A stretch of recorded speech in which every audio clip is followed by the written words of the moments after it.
এটা হলো what I ইটিনেটের day 3।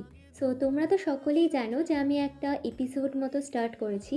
তো এই ডে 3তে সকাল সকাল বানিয়েছিলাম একটুখানি বাটার দিয়ে ম্যাগি।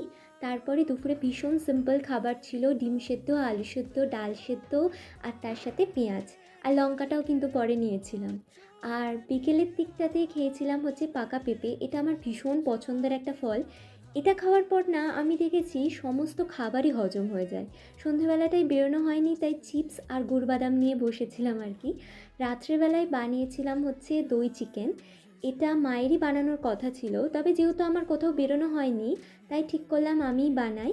আর এটা বানানো যা সোজা, তোমরা তো জানোই আমার চ্যানেলে রয়েছে এই রিলেটেড, আমি রিলসটা দিয়ে দেবো, তোমরা যদি চাও দেখে নিও। তো এটা দিয়ে রুটি দিয়ে খাওয়া হয়েছিল। So that's it today. তোমাদের কেমন লাগলো অবশ্যই কিন্তু কমেন্ট করো।